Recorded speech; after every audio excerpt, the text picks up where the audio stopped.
Assalamu alaikum, dear student. This is Wajid Ali Shah, and today we are having a session of making a video for chapter number 16, Physics of Solid. The topic is energy band theory. Dear students,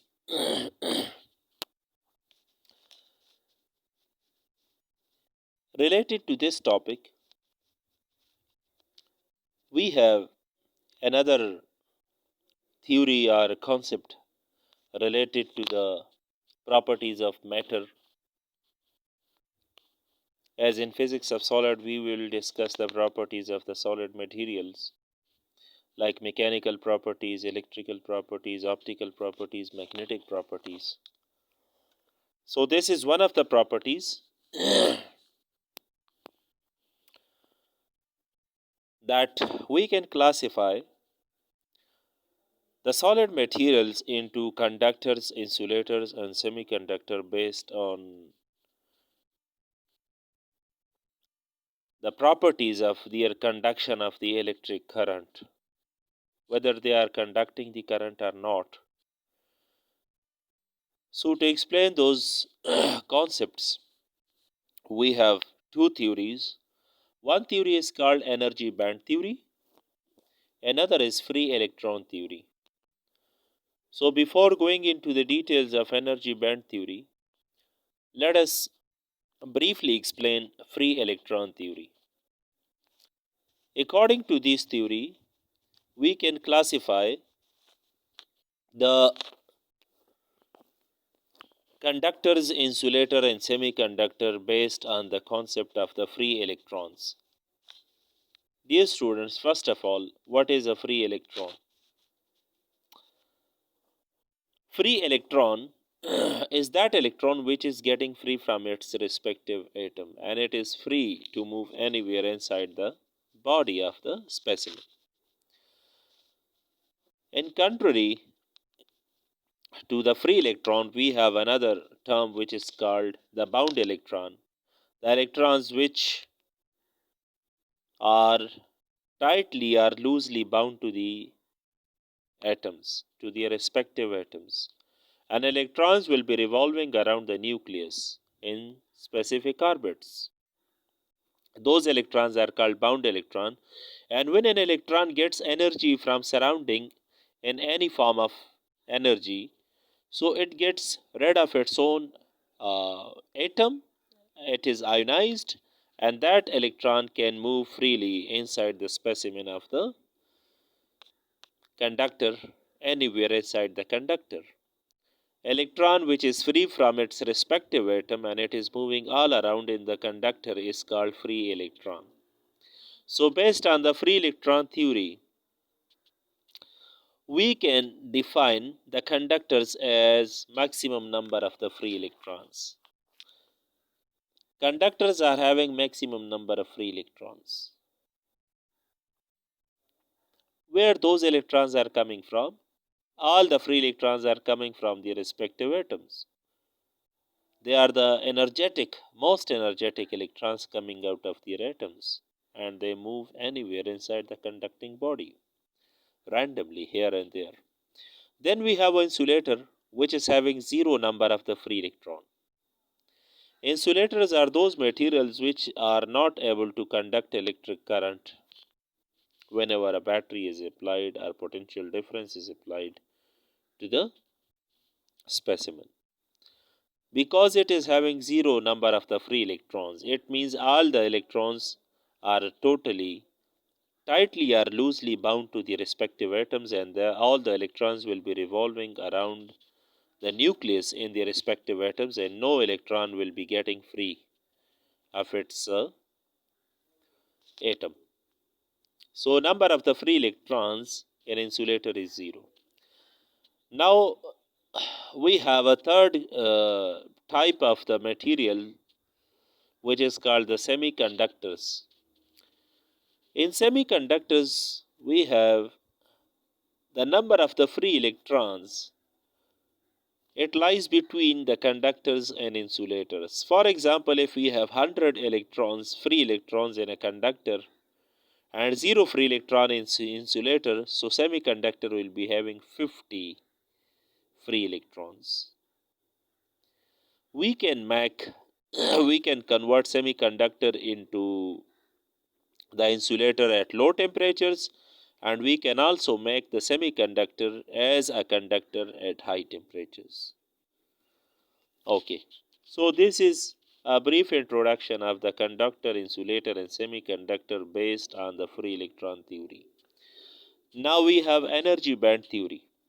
According to this theory, an atom can be classified into three categories, into three steps, into three groups.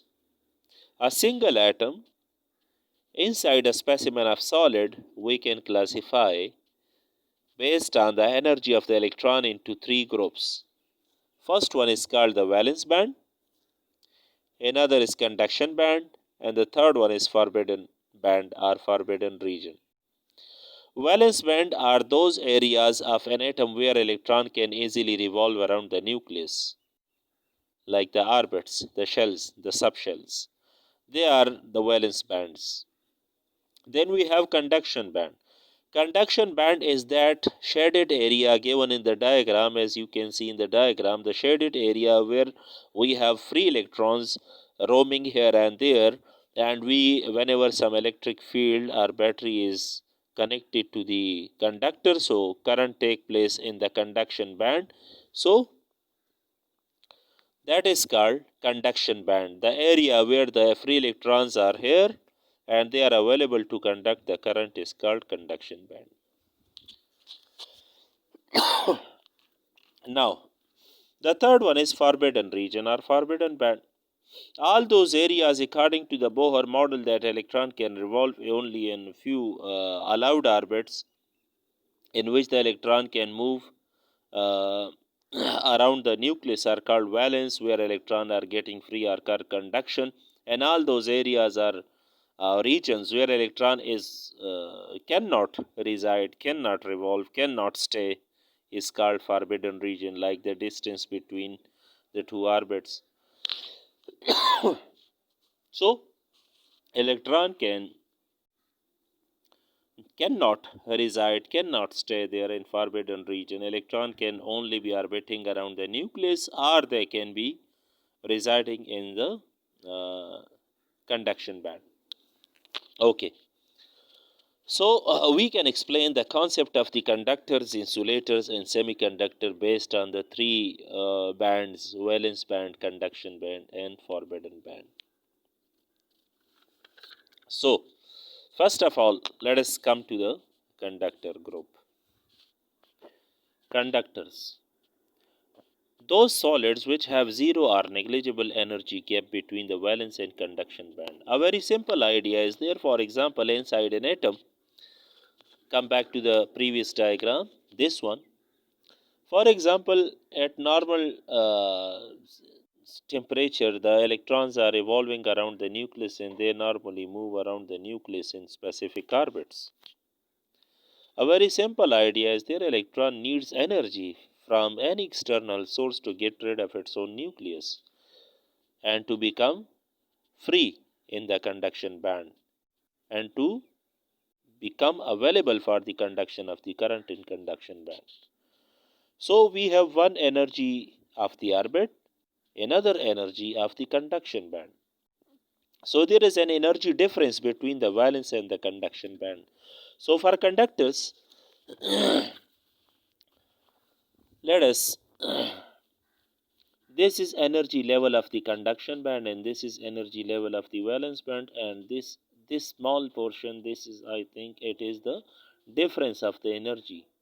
If an electron is having sufficient energy to cross this difference, this gap of the energy, so that electron can easily move to the conduction band and become available for the conduction of the current. So the solids which have zero or negligible energy gap between the valence and conduction bands are called conductors. Electron can easily or with a very small energy jump or slip from valence to the conduction band. So all the materials which are conductors, so they must be having a very small or negligible energy difference between the valence and the conduction band, so as electron can easily jump from valence to the conduction band and become available for the conduction of the current. Second is insulators. These solids have a very large energy gap between the valence and conduction band. Valence band is completely filled and conduction band is completely empty. Insulator are those material which do not conduct the electric current. So that is because we don't have any free electron in the conduction band. And all the electrons are totally residing inside the respective atoms and they are revolving around the atom. Though we have some thermal excitation concept that from the environment, from random process, from surroundings, electron can get thermal energy or heat energy, and they can get enough energy to excite themselves from lower orbit to the greater orbit, higher energy orbits. But still, the energy difference between the conduction and the valence band is so high that no electron is possibly be moving from valence to the conduction band and become available to the conduction of the current. So these are called insulators, in which the energy gap between the valence and the conduction band is very much high. Okay, so no current should be flowing from atom to atom or due to the free electrons. Valence band is completely filled means that all the electrons are having their own position in their respective atoms and no vacant space inside the atom is available, because we know that when some vacancy of the electron is available inside an atom, even then we can talk about the current flowing through the insulator. But inside the insulator, there is no vacant position for the electron there inside the atom. So that is called insulators, in which the energy gap is so much high that this is, for example, the valence band is here, very low energy, and conduction band is having a very high, requiring a very high amount of energy. So the energy difference between the valence and the conduction band is high enough that no electron is having enough sufficient energy to jump from the valence to the conduction band and will become available for the conduction of the current. Okay, then we have semiconductors. Semiconductors, in this type of the solid, energy gap between the valence band and conductor band is of the intermediate level. Semi means half, partially means partially they can become conductors and they can also become insulators. Normally the valence band is completely filled at low temperature and conduction band is empty. At low temperature, we can make insulator out of the semiconductor, because at low temperature, all the electrons should be residing inside their respective atoms and no available free electron should be there. So, normally valence band in a semiconductor is completely filled at low temperature and conduction band is empty at low temperature. Due to the thermal excitation, electron can easily jump from the valence orbits or the bands to the conduction band, and they can become available for the conduction of the current. Semiconductor can be made insulators at low temperature and conductors at very high temperatures. Look at this diagram.